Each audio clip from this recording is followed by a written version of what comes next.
I'm on. I think all systems go. Good evening, everybody. Thank you very much for joining Booktopia Publisher Services' first publisher presentation tonight with Bad Apple Press, the publisher we're very proud to be distributing. And thank you for joining us in this experiment for us in times of COVID. We can't do it live, so we're happy to be able to do it virtually. And we hope those of you who've registered early enough have received your apple cider to go along with Bad Apple Press and your walnuts and cashews. So if you haven't opened them already, now is the time to get stuck into them, as we normally would have had drinks and canapes if we were at a live event. So this was the next best thing. My name is Scott Whitmont, and I am the Business Development Manager for Booktopia Publisher Services, and it's my distinct pleasure to be your MC for this evening as we talk about the wonderful books that Bad Apple Press have in this coming 2021 season. Bad Apple Press's slogan is bringing stories and readers together. And having studied all these books, I want to tell you that they're really fulfilling that ambition, because they're wonderful stories and I can't wait to read all of them. I've only had a chance to read the 2 books that are out now, or the one out now and one that's about to be out. But all of them I'm very excited about, and I hope you will be too, and you'll get lots of sales from them. I'd like to thank Sam Miles and Sonya Danaher, who are the founders and owners of Bad Apple Press. Some of you might know them previously from Finch Publishing, which they used to belong to, and then started their own press a couple of years ago. So without any further ado, also thank you to Alex, my colleague, who's really put this all together and sent all the packages out to you. Let's talk about the first book, and let's have a look at the first very short video clip that will give you its initial introduction. I tried to manage the subcontinent so my daughter could have a nice time. But India is not a theme park with a traffic problem. It's a huge, pulsating, unpredictable land that knows every cruelty and every tenderness. Parenting and being in India are, to my mind, 2 of the most powerful experiences anyone can have in life.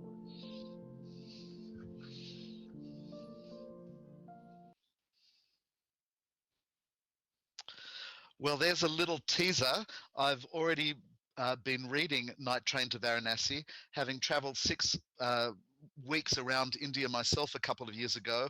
I could really relate to Sean's amazing travelogue, not just his travel story, but as you'll hear, the story of his relationship with his daughter and what he learnt about their relationship and about himself and his life, and how he shared it so beautifully with us.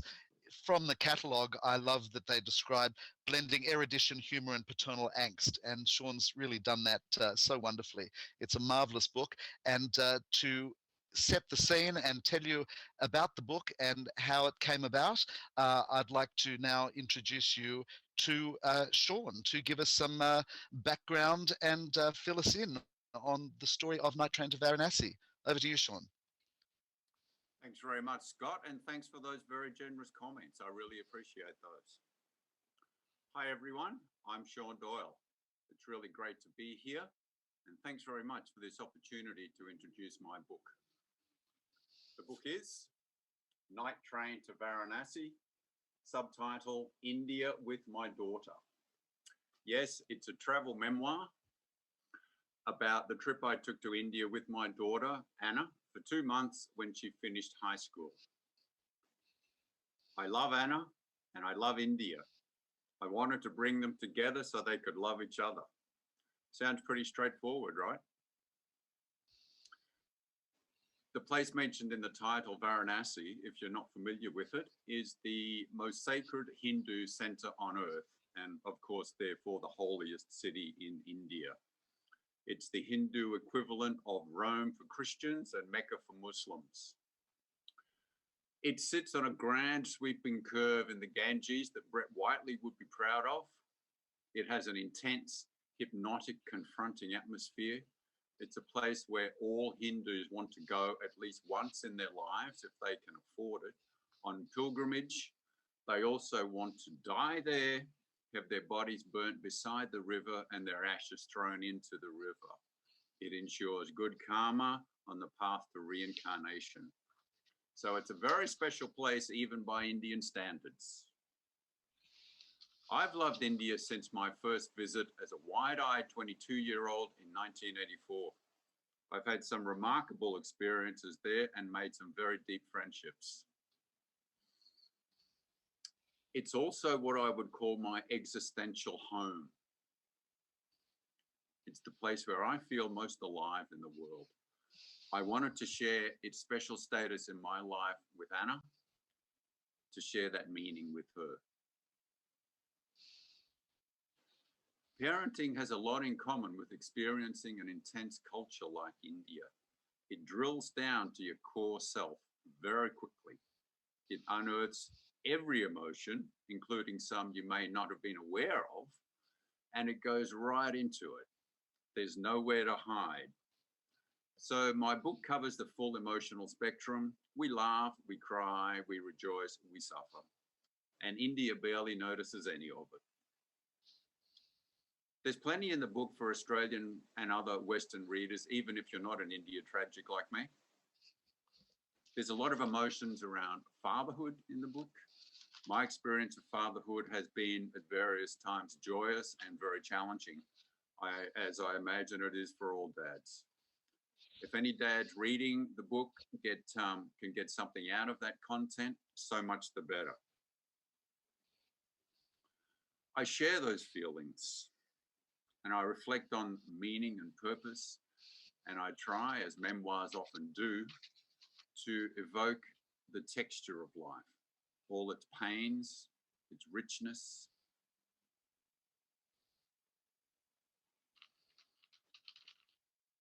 I hope to arrive at a clear-eyed celebration of what it is to be alive. So the Indian content is often a springboard for more general observations and comments. Essentially, Night Train to Varanasi is a book for all parents, especially parents of girls, and for anyone who loves travel, especially India. It ticks a lot of boxes for readers. I try to be interesting and, where possible, funny. I want everyone to enjoy our trip. Thank you very much.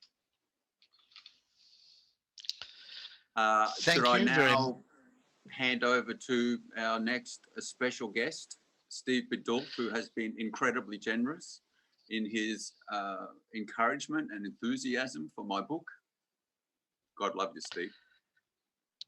I'm sure all our participants, booksellers, know Steve well from his many books about raising kids, boys and girls. And given your book is so much about relationship between father and daughter, it's only appropriate. Steve, please tell us your connection to the book.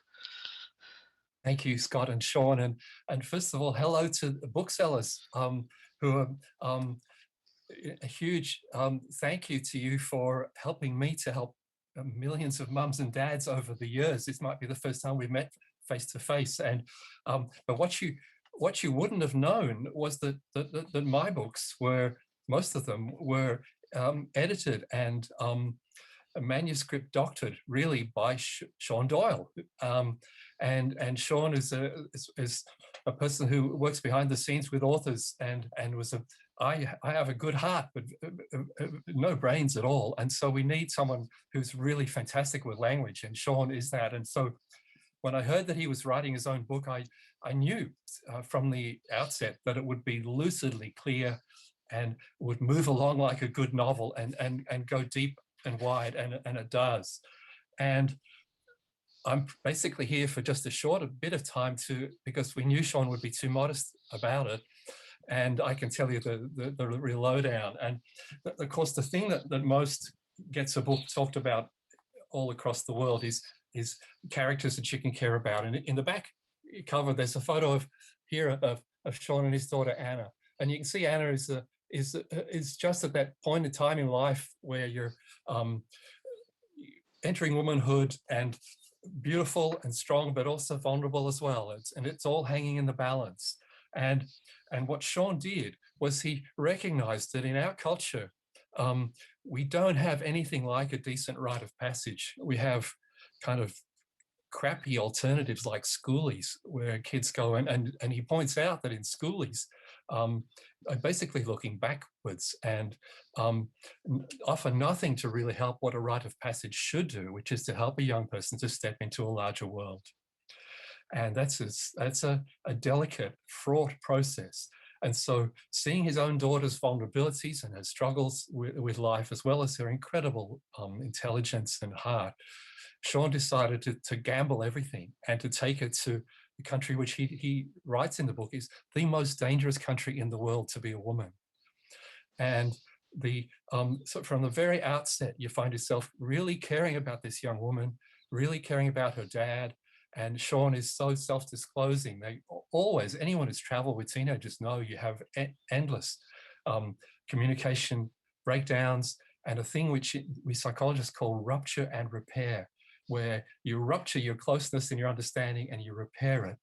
And that happens many times a day almost, but in some rather large ways in the book. And it's through that the scar tissue of that is what bonds you closer as human beings. And so it's a very moving book. And of course, India in the background, and I've never met anyone who knows India as well as Sean describes it so well. Most of us have been there and been overwhelmed by it, but he somehow sees how to deal with it.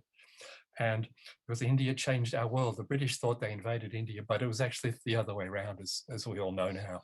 We're all doing yoga and mindfulness and benefiting from that. And so basically, you're going to have a dilemma as a bookseller because you're not going to know whether to, and I think you should shelve this book where you want it going to shelve it. Certainly put it in memoir and travel, and of course the bestseller shelf, but it also belongs in the parenting shelves because as the dad of a teenager, I've never learned more about teenage parenting than I have from Sean's account of his learnings with his daughter. It's a brilliant kind of subversive way to help us dads. And I'll be giving it, absolute coverage. I've got 250,000 Facebook people. I'll be giving it a big burst. As soon as it's in your shops, we'll be telling people they'll be coming in. And so please have a read. I was going to try and read you a passage from it, but once you start, you can't stop. So have a look for yourself. And thanks so much for listening. See you later. Thank you so much for that extra insight, Steve. It's really wonderful to have you with us to give that extra perspective. Look, booksellers will be familiar. A few years ago, Sarah McDonald wrote Holy Cow. It's, in terms of travel writing, it's probably akin to that. But as Steve, you so wonderfully said, it really belongs in almost every nonfiction section of your bookshop. I want you to all know that all these books are now available to order or pre-order if they're not out via our website. And if you want to order in quantities for the potential of extra margin, you just need to email me at scottw@booktopia.com.au and we can discuss that. But they're all available now on the booksite, on our website. And Night Train to Varanasi has just come out. It is available now. I'll announce to you when each of them are coming out. But as I said, they're all pre-orderable. If you have any questions for any of our authors that you'd like to pose to them during the presentation, on your live feed there, please type them in and they'll be transmitted to me and we can pose them to the authors. So just wanted to mention that. And one further mention, and then we'll move on to the next book. Just a reminder, we have a competition going where we want you to tell us which book you're most looking forward to hand selling or selling lots of copies of in your shop and why. We'd like your feedback on the titles. You can send that to us now or later, and Sonya and Sam will have a confab, put their heads together and decide the best answer, and you will win $250. So I hope that's an incentive for all of you to tell us which book you're most looking forward to selling in quantity and why. So please make sure you give us that feedback. Okay, so our next book is Borderline. Here it is. I've been dipping into it, and this is not out yet, but it comes out next month, March the 20th. It's by Sandy Jessamine. Unfortunately, Sandy couldn't be with us tonight, but we will have in a second a video message from her. This is her memoir about her childhood, where she was in the Kambala Institute, which was formerly known as the infamous Parramatta Girls' Home. It's a story about mental health, about multiple personalities, about borderline personality. But as Bad Apples say in their catalogue, Though it's gritty, it's ultimately a very uplifting memoir that shines a light on the complexities of mental illness, the injustices and cruelty of juvenile incarceration, and above all, the determination and strength of character to overcome them both. It's really quite a gripping memoir. So to hear more about it, can we now go to the video presentation from the author herself, Sandy?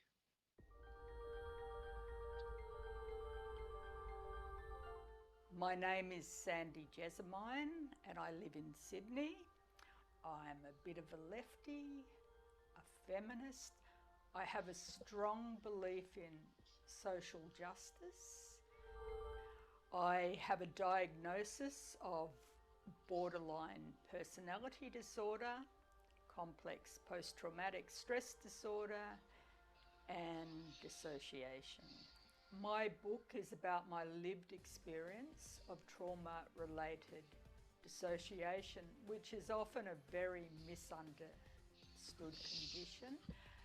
The book is set at Kambala in the 1970s. Kambala is a girls' institution at Parramatta that I was incarcerated in, and the story explores a mental breakdown I had there following an escape. Why did I choose to write my story? Firstly, the borderline personality diagnosis made me determined to tell my story in my own words rather than being written up in the report of a psychiatrist paid for by my employer, a man I saw for 50 minutes precisely. When I looked at his report, trauma and the resilience to survive it was missing from the page. I seemed to be missing from the page. And I thought, this is not my story. Yet my career was based, the decision of whether I kept my job or not was based on this report. So initially I decided to write it because I wanted to look at how my life had reached this point.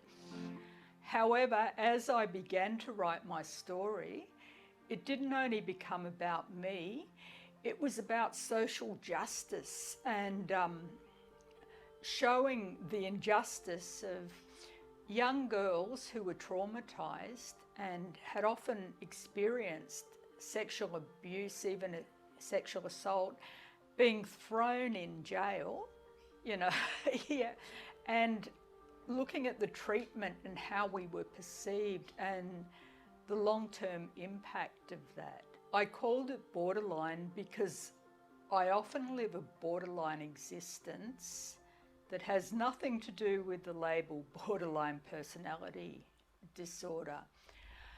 When I dissociate, I often fall into this dream state where I feel separate to my body, furniture seems to feel creepy, friends and family turn into strangers, and the world looks out of focus as if it's not really there. What I learnt about myself from writing my story was that my normal, or apparently normal, day-to-day self is actually a dissociated part of my personality and not my real self. I'd always had an inkling of this, but that was the self that was safest. It was the self that could go to work, pay the bills, was a good parent, was there for other people. The self that was grounded. And as I was writing this book, I realized that really that was just one part of me, and why I had sometimes felt like cardboard throughout my life was because I clung to that part. I learned that going insane was the sanest thing I ever did. What I'm most proud of is that I broke through a lifetime of internal barriers to be emotionally present with my father in his last months of life and to be there with him. They've said it's different to anything they've read before because it's written in child, teenage and adult voices, yet it's a continuation of the same story. People have told me it has given them insight into mental illness and juvenile incarceration. So I felt like I wrote my story authentically, and I believe it's worth reading. It does provide insight into a reality that not a lot of people experience.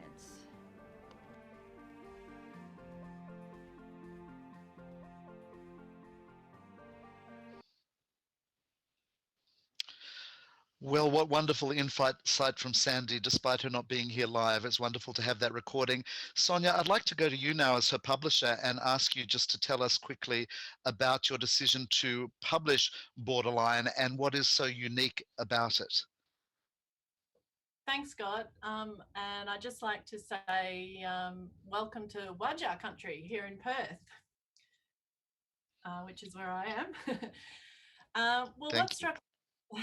What struck us when I first read the manuscript was the sheer power and brutality of Sandy's story. Unlike most memoir manuscripts that we read, the author is somewhat reflective. There's always an acknowledgement of that time has passed between the events of then and now.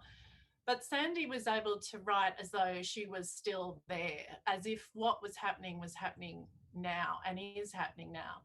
And that, along with this weaving of different voices from her, the teenage, the child, and her other self, really gives this book so much power. I could not stop reading it. And that was our decision. That's why we decided to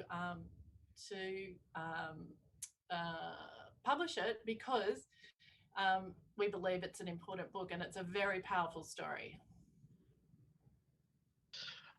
Well, I just started it the other day myself, and I've not been able to put it down either. It is a very powerful story, and with a very uplifting message towards the end too. So, highly recommend it to everyone for sure. Thank you for that insight, Sonya. I'd like to just keep moving along to keep to our timing here. And now our next book is something completely different. Let's look at the video clip about Toby's book, please. Two mums and a dad. Sydney's leafy northern suburbs were a bastion of Christian conservatism in the 1970s, but my family was always a little different. If having lots of siblings, pets and parties made us stick out, then Mum's procession of living lovers had the neighbours wondering if we'd mistaken Beecroft for Lesbos. Despite the climate of the times, my parents were able to reach a very bohemian understanding. My dancer mother was free to find love in the arms of younger women, while my doctor father was free to drink and pretend it wasn't happening.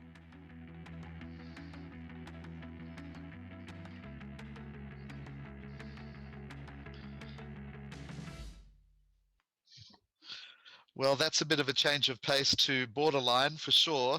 What I loved, Toby, about your book in the catalogue, it talks about that you just started high school at a Christian college where your mum's spiky hair and long trousers weren't welcome. The usual insecurities about finding acceptance in high school go up a notch or two when you're a weedy violinist and your two mothers keep kissing in public. It's all about accepting love. It's written with humor, but a lot of gravitas to it also. And to give us a bit more insight into the book, Sonya, you're going to have a chat with Toby now about the book and how it came about and its content. Over to you. Thanks again, Scott. And welcome, Toby. What I loved about this book is, again, the humour and the wonderfully drawn characters. There are many incidents that anyone growing up in suburbia in the 80s could relate to, but Toby manages to capture the quirkiness and his family dynamic in a way that keeps the characters alive and in your mind long after you finish the book. And that's part of the reason why I loved it. It's got fantastic humour. So Toby's here with us now, and maybe Toby, you can tell us a little bit about your book and what you would like readers to take away from you. I'm just going to mute myself because I've got helicopters moving around. I don't know if you can hear that. Sure. Can you all hear me? I was having trouble with sound before. Yes, all fine, Toby. Thank you, and thanks, Sonia. So, as you said, this is a book about my teenage years, growing up with a lesbian mum and her partner in the northern suburbs of Sydney in the 80s. And at that time, that part of Sydney was very religious and conservative, and probably still is, actually. But despite that slightly oppressive climate, my mum and dad reached that bohemian understanding you heard in the pre-record. So, yep, mum was free to kiss other girls and dad was free to get drunk, basically, was the arrangement. Eventually, mum fell in love with one of her girlfriends, Caro, and decided to move in with her. So my siblings and I moved into a new home in Beecroft around the same time that I started high school at an uptight Anglican college on the North Shore. So the book is about me trying to navigate high school and adolescence, when my neighbours were really confused because they'd expected a traditional nuclear family to move in next door, and instead they got a pair of hot lesos, one of whom could deadlift the weight of a small car. And Caro was a gun sportswoman who regularly flogged me in tennis too, so it was a pretty confronting time for me. I was a skinny classical musician. I know that's hard to believe looking at the strapping man you see before you now, but yes, I was a target for mockery already, and my unusual family made life that bit trickier when I was trying desperately to fit in, as all teenagers do. So I guess in terms of what I would hope readers take away with them, I guess first of all, I'd want them to have a laugh at my expense, and then I'd hope they take away the deeper message that love can overcome prejudice, that over time, bravery and decency wins admirers and supporters in unlikely places. And my mum was really brave, breathtakingly so when I think back on it now, living so openly with her partner in Beecroft at that time. And my childhood showed me that people can surprise you by being more accepting and generous than you might give them credit for. Our neighbours who were very religious, as I mentioned, and my rugby playing high school friends who were very macho boys in the 80s, they all came to love my mum and her partner and be super supportive of them. I think it's hard to maintain prejudice when you really know someone from repeated exposure, especially if that someone is kind, like my mother.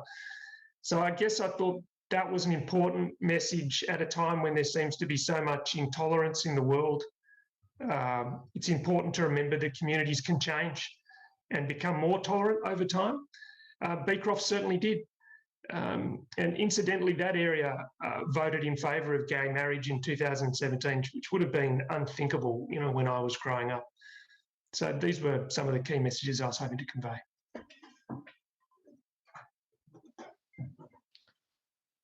That's fantastic. Thanks, Toby. Scott?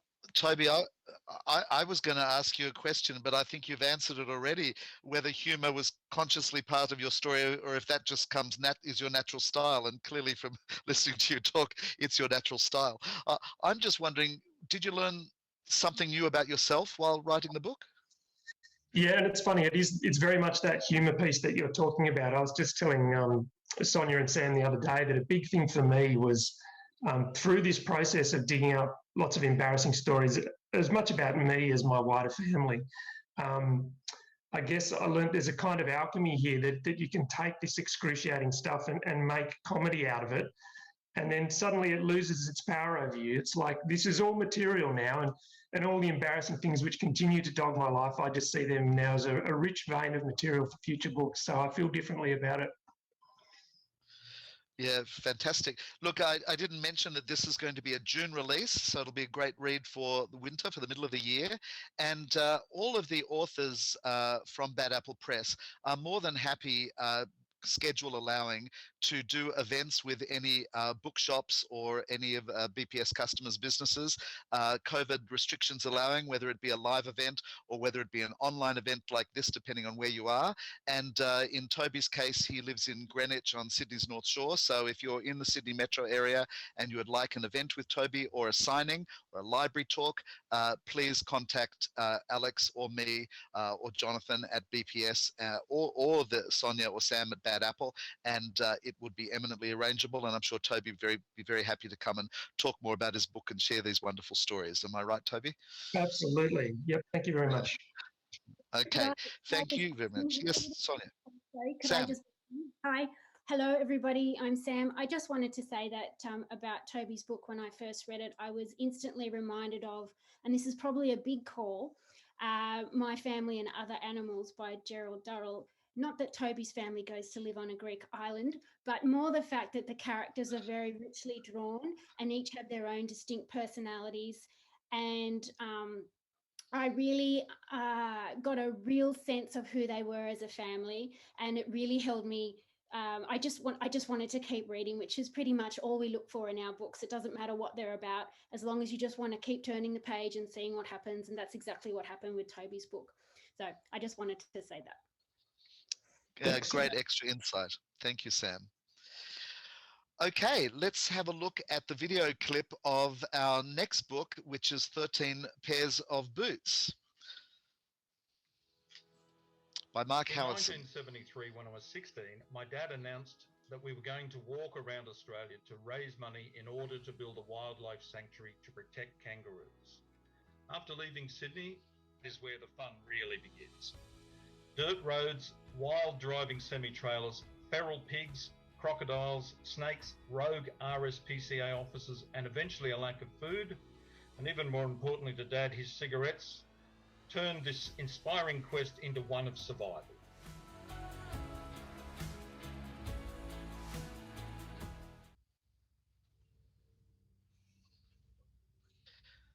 Fantastic. Thank you. So now let's speak to the man himself. Mark, you're out there on standby.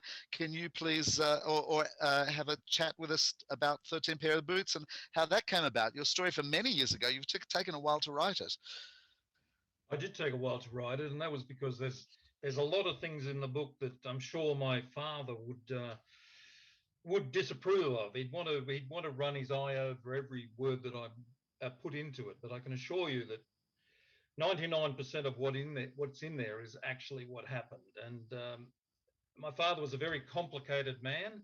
He was always coming up with these weird ideas, and he would push himself 100% into doing these things, and only he'd get the thing almost ready to go off the ground, and he'd walk away from it. Anyway, he was a rep for UBD, a country rep, and he started bringing home all these animals. He brought home little kangaroos, and he'd put them on formula. He'd lose some, he'd save some. He'd bring home wombats, he'd bring home echidnas. He turned our backyard at Arncliffe into an animal sanctuary, and I think that triggered something in him. It gave him a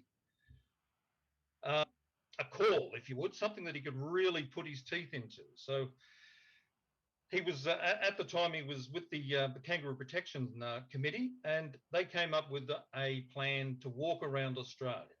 So we collected all of these sponsors together, and one of these sponsors was Hanamex and Fujifilm. So every town that we walked into, we would either go to the post office, or we'd go to more than likely go to the chemist. And the chemist would be our rep in that town, and the chemist would allow us to shower, to give us a bed, give us a bit of civilization. But of course, the further we went around, and we walked around Australia anti-clockwise, the further we got. Once we hit, went through Adelaide and started going across to Ceduna, the towns get a long way apart, and Dad and I got rougher and rougher and rougher. And that's when really the fun started, because that's when the pressure came. That's when we didn't have comfortable beds to sleep in every 30 miles. We had to wait 300 miles to have that luxury. We also started to get on each other's nerves, because it was really only Dad and I. We settled into a routine. There were good days and there were bad days. There were days when we wouldn't even talk to each other. And there were other days where we might find a swimming hole, or we might find a patch of watermelon, and that would break the monotony. We almost came to blows on the Nullarbor, which is where the book starts, where Dad, unfortunately, he was a smoker like pretty much everybody back in those days. And I think he depended on the cigarettes to give him a sense of normality. Anyway, on the Nullarbor, he ran out of cigarettes. And that after 3 days, it ended up with me up a tree and Dad storming around the base saying, listen, mate, I need a cigarette, or you're going to have to come down here and fight me. We got through that. We went through Perth, up the west coast. Now it's about 2,000 miles of dirt roads from Perth to Kununurra. Very lonely. We went a whole day once without actually seeing another human being, which was something that you really couldn't comprehend now. What more can I say? We had run-ins with lots of animals. We were walking one night because we used to walk at night because it was too hot during the day. So we'd get up at dawn, 15 minutes before the flies, have a quick bite to eat, have a cup of coffee, cup of tea for Dad, hit the road. Dad would have his rest between about 2 o'clock and 5 o'clock, and we'd walk deep into the night. Anyway, we got into past Kununurra, between Kununurra and Darwin, and one night we're walking along, and Dad says, "Oh, there's something on the road up there, Mark. Could you make it out?" And I couldn't make it out anyway. So Dad says, "You better stop." And he crawled around the back. He opened up the cart and he got out the old dolphin light, and he shone it on this creature, and it was the biggest water buffalo you'd ever seen. Now, our cart is roughly the same size as the buffalo. So there was this standoff, Mexican standoff, big buffalo looking at us. We had a dolphin torch, which was slowly losing its power, and we were at a loss what to do. We were lucky. Just as the last light from the torch went, we heard the delightful sound of a road train, and obviously the water buffalo knew what a road train was, because it quickly skipped off to the right-hand side of the road, and Dad and I started running. And it was only after we'd run about a mile that Dad said to me, hang on, we better rethink this, because who knows, we might just run into another one. We had to watch out for snakes. We had to watch out for redbacks. Redbacks seemed to be able to get into every nook and cranny. We walked, as I said, we walked up the west coast. We came across the Fitzroy River. Now, this is the first decent body of water that we'd seen for 2,000 miles rather. So we went swimming, and we decided, well, we banked some days, so we decided to stay another day. Anyway, we stayed that day. The next one, on the morning, we were about to have breakfast and hit the road, when this old couple of blokes come down, and they joined us for breakfast. And we said, all right, well, after breakfast, we said, okay, we better go and have one last swim. And the guy said to us, he said, listen, that's a really bad idea, because a guy was taken 3 miles down at the ford last week. And we said, taken, and what do you mean? He said, well, taken by a crocodile. And we both said in unison, what's a crocodile? Golly, I think I'm going to let your publisher Sam jump in now, if that's okay, Mark, because I think she's got some questions for you. Cool. Sam, are you there? She's talking, but I can't hear her. You're on mute, Sam. Can you hear me now? There you go. There you go. Off you go. I'm sorry. I had to, my internet dropped out and I had to quickly jump on my phone. So Mark, what I really wanted to ask you is that you used a really distinctive, you've got a very distinctive voice in this book. It's very, very, the only way I can describe it is very Australian. It's very colloquial. It's very dry. Now, did you do that on purpose? Was that a conscious choice, or is that the way you guys naturally spoke back then to each other? No, that was the way. It was ochre, and it was the time of Barry Mackenzie, and I was only 16 when the walk started, and we had nothing much to do, so we always dragged around a copy of Barry Mackenzie Goes to London, or whatever it was called, and that was the language that we used. It was always Stone the Crows and Dead Dingoes Donga and all that sort of thing. And in fact, that as you call that elocution still sticks with me now. I quite often come out with a saying from back then. No, it was just the way that it was, and the further into the bush you went, the more ochre it got. That's true, and I don't want to give the impression that it is a Barry Mackenzie goes out crack. That's just language.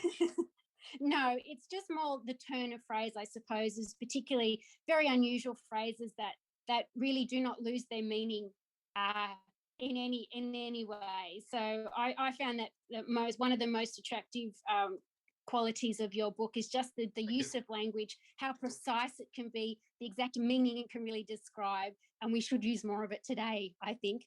But just to finish off, Dad would appreciate that, because he spoke it all the time. It's true. Perhaps just to finish off, you can tell us what was the best time and what was the worst time you experienced on your walk? look, the best time was getting home. I've got to say that, you know, the build up, finally walking from Brisbane down to Sydney, and that build up of, you know, joy that I anticipated. Unfortunately, when I got back, I realised just what it means to lose a whole year out of your life. I had to reacquaint with all my friends. They'd all moved on. They had girlfriends. They had all the things that, you know, a 17-year-old boy, you know, should have lived a life finding. I did lose that, but the joy actually was getting home and obviously being with my brothers and sisters again. The worst time was when we were going for a swim up around Marysborough, I think it is, in Queensland, and no sooner had we got in the water, but Dad said, "Look, I think I must have trod on a piece of broken glass." I said, "Why?" He said, "Because I'm in a lot of pain. In fact, I've got to get out." And when I dragged him out of the water, he was already starting to shake, and I could see the veins on his legs rising up towards his groin. And by this time, he's crying with the pain. Well, I was straight up on the road. I flagged down the first car. I said, "Look, you've got to get Dad to a hospital." I didn't know where I was sending him. We didn't have mobile phones. We had no contact. The last thing he said to me, Mark, was, "I want you to pull the cart as far as you can." So I did I walked till 11 o'clock that night, pulling this cart, trying to wear myself out. I was sick with worry about the guy. I woke up in the morning early, like I said, before the flies. I walked, and that night I came across a police station. I walked in the police station, and I actually thought Dad had died. I thought that's what has happened here. He has died. When I saw the guy, the policeman at the front desk, he said, "Yeah, look, I saw you guys I heard about you guys on the radio the other day. Let's see what I can do." So he left there for 15 minutes. And I got to tell you, those 15 minutes, they were 15 minutes of the hardest times of my life. He finally came out and he said, "Listen, I got somebody on the other end of the phone that you might want to talk to." And it was Dad. And he said to me, he said, "Oh, mate, it was a bull rat. It's the freshwater cousin of the stonefish. It won't kill you, but it gives you a very, very hard time." And as I said goodbye to him, he said, "Listen, I'm going to stay in here one more night, mate. You wouldn't believe how pretty the little nurses are. You get on your bike and pull that cart as far as you can." Well, thank you, Mark. Thank you so much. That's fantastic. Yeah, thank you for Thank you very that much. insight. I've got to say, Mark, that when I was a boy, it was more usual for me for my dad to say, "This weekend you'll get to wash the car, and then if you're lucky on Sunday, I'll take you fishing." But I can't imagine at 17 how I would have reacted if my dad said, "We're about to go traveling around Australia to raise money for kangaroos for a year." It's quite an experience, and it's not a coincidence this book's coming out in August. It's a great father-son story, and it'll just be in time for Father's Day for everyone. So keep that in mind. And I want all the booksellers out there to know that Mark is based in Penrith. So if you're in Western Sydney or the Blue Mountains, or even elsewhere in the metro area with planning, Mark would be happy to do an author event or signing, or online if you're elsewhere in the country. So please keep that in mind. Thank you very much. Sorry, Scott, even any of the regionals like Bathurst, Orange, I'm always up for a trip to the bush. There you go. There's the invitation. So regional booksellers, you don't need to miss out on having an author event if you'd like to arrange one. Can we please now have a look at, unfortunately she's not here live with us, but Dr. Meryl Broughton, her book Autopsy in an Armchair. Let's have a look at the video from Meryl about her amazing book. Although before we do, Sonia, do you want to just introduce it before we look at the video interview? I'd love to, Scott. Great, go for it. So Dr. Meryl Broughton finally is a WA author, yay. And she's a self-proclaimed nerd. As it turns out, she's also a keeper of secrets, the secrets of what happens in an autopsy room, having been a country GP in the southwest of Australia for many years. So this mysterious procedure called the autopsy allows us to get a glimpse into people's lives even after they are dead. So in Autopsies for the Armchair Enthusiast, Meryl presents us with these fascinating real cases. And when I spoke with her, I asked her why she wanted to, you know, put these down on paper. And for her, it is in the hope that through death, we can all learn how to live better, healthier lives. So unfortunately, Dr. Merrill is seeing patients, being a busy GP in Albany as we speak. So we recorded this earlier, and here is what she has to say about her book. Thank you, Scott.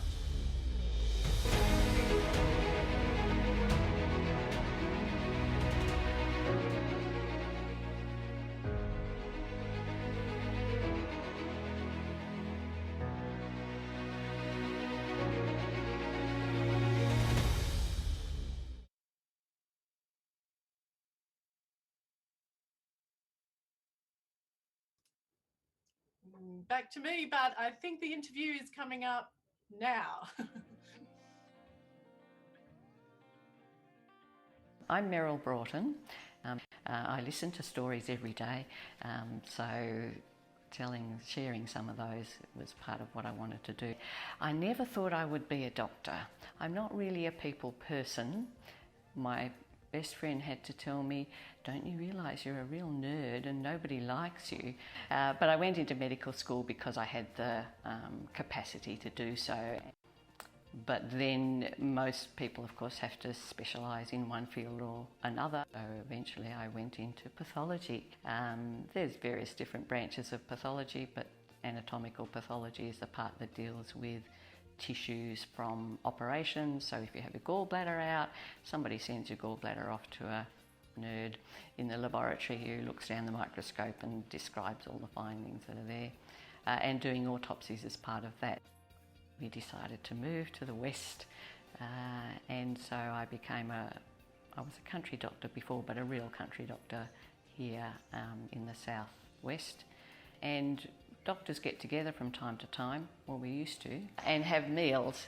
And over one of these meals, oh, you know, hello, where have you come from? What did you do before you came here? And I said, oh, I used to do autopsies. He said, excellent, we are looking for somebody to do autopsies. And so that's how I came to be doing autopsies for the coroner, was that the previous fellows who had been doing it had more grey hair than I did. What have you got for me, doctor? After I'd been doing autopsies for a while, I was fascinated by the stories behind the cases that I was looking at, and I thought, people would find this really interesting because programs on television cover this, and they're very popular, and just about every police show now has some interesting character who they go down to the dungeon and look at and say, what have you got for me, doctor? Rather than write a scientific paper about, I did this many autopsies and we had this many heart attacks and this many strokes, I thought I'd write something for a normal person to read. Normal, whatever your definition of that would like to be. Just like there are armchair travellers going to exotic places where you can't actually go, I thought, well, few people can actually go into an autopsy room, see through the human body and discover all those sorts of things. So it could be a sort of virtual tour, a way to see what goes on. And because we all have that sort of secret desire to have a real look, see what's under the suspiciously shaped drape, it's like you really want to see, but you're a bit too embarrassed or you're afraid to. So that's what the book's about, autopsies and my experience in doing them. These were interesting cases. They were real people. Things happen to them that can help us with actually living a better life.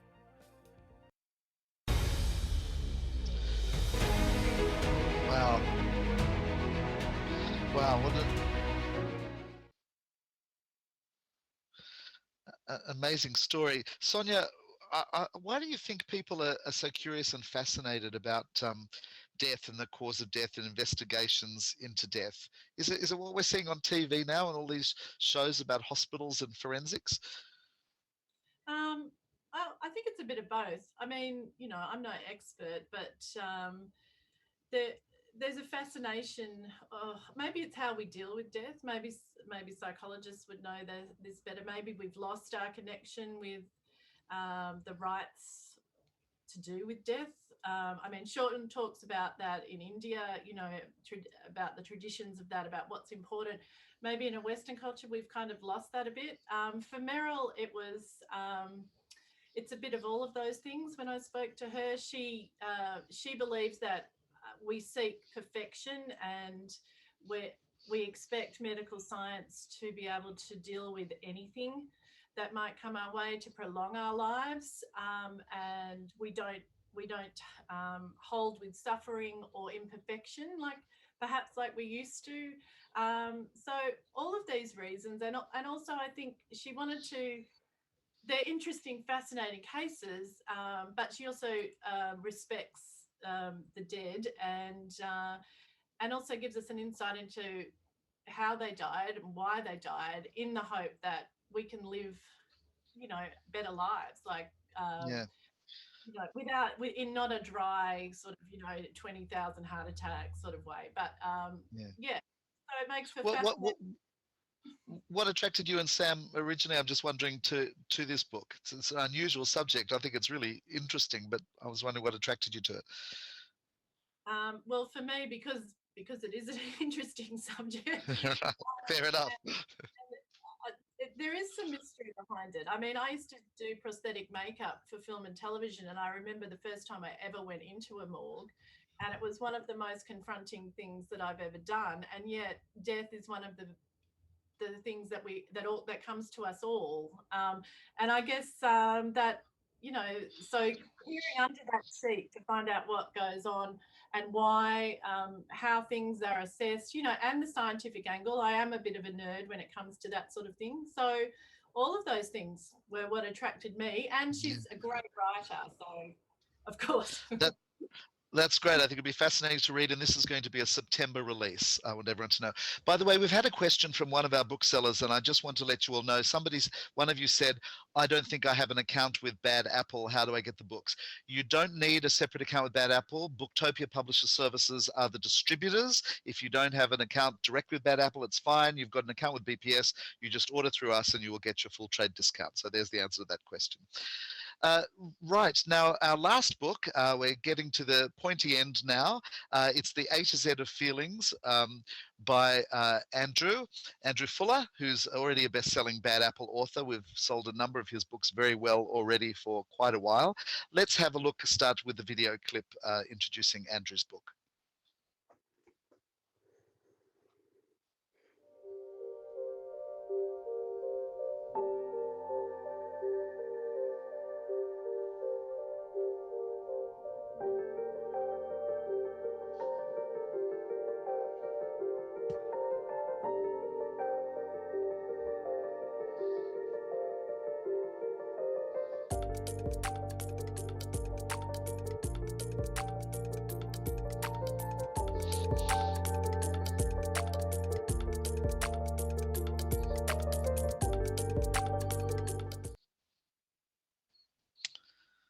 Wow, I can't wait to read this one. Andrew, for those of you who don't know, might not already know, is a leading clinical psychologist and adolescent and family health therapist. His book, Your Best Life at Any Age, has been our biggest bestseller. And I'd now like to hand over to Sam to have a chat with Andrew about our feelings and our emotions and how to be aware of them and how they affect us, and about this book. So over to you, Sam. Thank you. Well, I'd just like to welcome Andrew. I can't see him, but I'm assuming that he's here. He is here. He's here. Oh, Andrew, there you are. Andrew, perhaps you could tell us a little bit about why you decided to write this book and what made you devote a whole topic, a whole book to feelings. Why do you think they're so important? Hi, everyone. It's great to be with you. So I was cooking. And I was using Stephanie Alexander's cookbook, A Cook's Companion. If you haven't got it, you should get it. It's a great book, and it's arranged A to Z. Right? And so basically, you feel like something with artichokes, it's got a recipe for artichokes. if you feel like something with zucchinis, it's got something with zucchinis. It's a very cool kind of layout. And by the way, the North African marinade is absolutely sublime. You should go for it. Anyway, so I'm looking at this book and I'm thinking, wouldn't it be good to have one of these for feelings? Because as a psychologist, I kind of get to see lots of people who have got no idea about a fairly fundamental part of their life, their feelings, and yet we all have them. And most of us have no idea what to do with most of them. And certainly psychologists, because they don't get much of this in their training, don't get much idea either. Psychologists get to learn about behavior and thinking, but emotions, feelings, they get a bit forgotten. So one of the ways I started to think about feelings was to basically start to consider it. And what I did first off was, as I was drafting up the book, which was 5 years ago now, was I just went to the Radio National and I said, why don't we do a radio program on this? And so we created a radio series for over 2 years called Three Men and a Feeling, the most downloaded program by Radio National during those 2 years. So it got a phenomenal amount of mail. So people were really talking about their feelings and how bewildering. And from that, really what I got was an understanding that for most of us, feelings are a bit like unexpected dinner guests that show up at a dinner guest as a dinner that we're kind of providing, right? And most of these feelings show up as sort of in different kind of formats. Some of them are picky eaters, some basically are hard to entertain, some are delightful to have and don't stay long enough, others stay way too long and we don't know what to do with any of them. And they show up in the oddest combinations and we've got no friggin' idea what to do with any of them. And so basically what happens is that feelings are incredibly complex.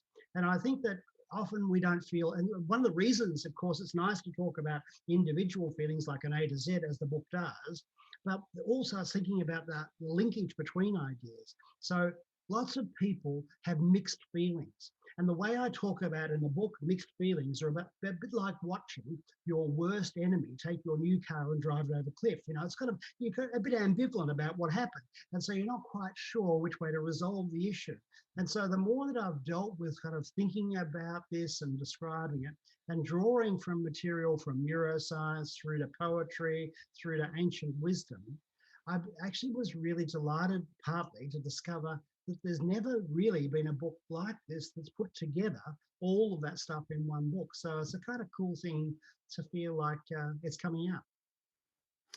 I think one of the more unusual things about this book, Andrew, is as you say, is the way it's set out. So every feeling has its own chapter, and we learn about how you can make that feeling work for you. So you learn about what happens in your brain when that feeling's happening, and then how you can make that feeling work for you instead of taking control of you.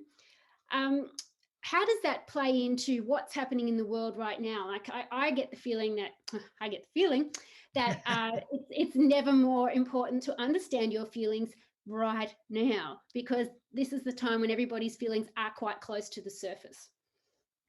Well, feelings are in some ways signals from our bodies about what's going on in the world, but they're not always true. And so one of the classic errors that people do is they start to believe their feelings as if they're a fact. Now, okay, it's sort of interesting to think to yourself, oh, well, I'm feeling this way. Why am I feeling this way? And should I be feeling this way? And basically, what's going on for me? So it should start off and kickstart a feeling of inquiry. And that feeling of inquiry and curiosity about yourself should then help you to realize a really fundamental thing. So what this book essentially is about mental health, being mentally healthy. In a crazy world, how do you become mentally healthy? And the one key thing I think that's critical for that is to realize that your feelings are basically designed just as our breath, as we are healthiest when our breath flows in and out of our body, we are also healthiest when our feelings flow through us. And so if we think about times in our lives when we were set on a feeling, when we became fixated with anger or set on revenge or kind of consumed with jealousy or envy or whatever it might be, right? That's when you get into trouble. It's when you realize that your feelings are designed to flow through you that you can actually develop mental health. So in one way, the answer is in the word emotion, emotion. Emotions are designed to flow through us. And so helping yourself to realize that is a massive advantage in a world that has no idea about its feelings. I think that while this book is very different from some of the others that you've written, it's also, what it does have in common is it has your trademark warmth and sense of humour, which I don't think any Andrew Fuller book would be complete without.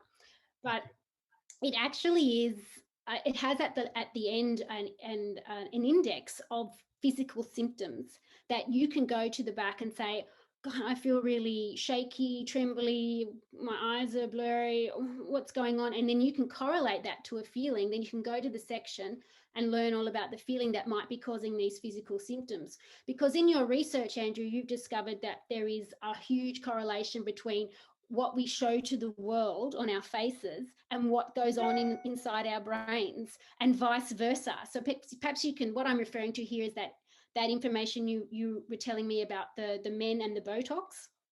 Yeah, it's really fascinating. So Sam, if I asked you to hold a sort of horrified or fearful expression for a few minutes, you would actually start to have the feelings of being really scared. And so our facial muscles signal to our body what's going on. And one of the really interesting areas of research that's stemming out of this sort of understanding is for really violent, aggressive men who usually have got no idea about their feelings, but men often aren't that good at it. But anyway, but really violent men have got no idea. What we do is we often give them Botox. And when you have Botox, it's very hard to show any emotion at all. You might notice this. And so basically you have this very bland expression. And so what we notice is by reducing the facial contortions of anger, we actually get more placid people. Look, I think this is one of your most ambitious and comprehensive books that we've done together so far. And as you said, there's nothing like it on the market. I think it's going to be a very useful book for anybody looking to learn more about themselves and how to relate to themselves as well as others. So I'm really looking forward to publishing this book. And I hope that all the booksellers are looking forward to selling it as well. Thank you very much, Andrew, for telling us about it. Yeah, it should be really good fun to kind of have a conversation and flick through the book and go, so what feeling you're feeling right now? Let's see what we can find out about you. Because it might be quite a good fun thing to do. Thanks so much. And thank you, Andrew and Sam. And I like the fact that the book is laid out in 26, equal little chapters. So it's pick up, put down. You can read bit at a time and get insight into different feelings. I like how Andrew has been described as an interesting mixture of Billy Connolly, Tim Winton, and Fraser Crane. And he puts the heart back into psychology. A great description. Andrew, where are you physically located, based? Usually I say most airports, but at the moment I actually live in Melbourne. So in Melbourne. No, I'm asking because I've been telling everyone if you want author talks or signings, just establishing where authors are based. So for the Melbourne booksellers, in the absence of being able to travel too widely these days, at least they know you're in the area now. So thank you very much for that. And for those booksellers who don't already have them, I really want to say that your other 4 books that Bad Apple has already published and BPS already distributes have all been bestsellers. And if you don't have in your shops, I recommend you just get a few copies to let them tick over. Your Best Life at Any Age, Unlocking Your Child's Genius, Tricky Behaviors, which just came out a few months ago, and Tricky Teens. So those 4 are now available. And this book is going to come out in May. We're out of order because Andrew had a client he had to see, so he joined the party a bit late. So out of chronological order of our presentation, but it'll come out in May this year. So now everybody knows that. And I also didn't mention that in terms of location of authors, that Sean Doyle lives in Lismore. So if you'd like an event with Sean, particularly if you're in the Northern Rivers area, Northern New South Wales, that's where he is based. So just keep that in mind if you want author signings or events. And if you're not in the area and you want them virtual, just let Bad Apple or BPS know. Look, we promised we wouldn't go much over an hour, and we're just 5 minutes over, so we're pretty proud of how we've stuck to the time. I would just personally like to thank you all for joining us tonight. It was hard for us to pick a time that suited people. It's different times, different parts of the country. We didn't want you to be on the shop floor and unable to look during the day, but we know it's dinner time too. So thank you for joining us. And those who couldn't, perhaps your other staff or colleagues will get a link to the recording and will be able to watch later. So I'd like to thank you all, and I'd like Sam and Sonya now to give their vote of thanks and remind you to also also put in your recommendation of which book you like the most, think you'll sell the most of for our competition to win $250. Thank you all for joining us. Over to you, Sam first. How about you, and then Sonya? Okay, thank you. Yes, I'd just like to thank everybody for attending. We're so grateful that you have taken the time to look at our books. We're so pleased and proud with our authors, and we just want you to love them as much as we do. I also want to personally thank Alex for getting the ball rolling and putting in so much hard work getting this happening. On a personal note, I would like to thank my partner, Sonya, my business partner, Sonya, who has literally been working on these videos for the last 4 days. I think they were amazing videos, and she's pulled them out of her butt, basically. She had not a lot to work with, and she's done an amazing job. So I'm very lucky to have her as my business partner. And we're really looking forward to generating a conversation with all the booksellers. We love to talk to you. Please talk to us. Just contact us on the email or ring us. We're very happy to talk to you. So thank you again for coming, and I'll just hand over to Sonya now. I'll just reiterate that from Sam, and I'm very lucky to have Sam as my business partner. She worked very hard to get our authors into shipshape for publication, and all of the booksellers in Perth, if you ever want a coffee or a chat, or you want to talk about anything, I can personally drop the books down, whatever you'd like. Just give me an email, and I'd love to come and talk to you. So thank you, everyone. I know it's always a drama with Zoom and everything else, but it's been a great pleasure. And I just also like to personally thank Alex as well. Scott Whitmore, you've done a fantastic job. Jonathan, Thank you. who's always supported us as well. And so thanks to everyone. Yay.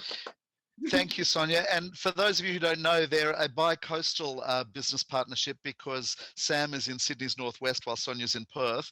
And she mentioned sample copies. If any of you would like a reading copy to review or read to be able to hand sell it, please let Jonathan or Alex or me know at BPS, and we're happy, or Bad Apple, whichever you want, and we're happy to get you a sample copy of any of these books once they're available to be able to review. And I think this is a very good example, Bad Apple Press, of quality over quantity. They only bring out a small number of books in the year. You've just seen them all, but each one is a gem. So thank you, Sonya and Sam, again, and the authors, for the insight. And thank you all for joining us. So from me, Scott Whitmont, and BPS, thank you. And we look forward to welcoming you to our next virtual event with another publisher. Thank you all, and good night, and good book selling to everyone.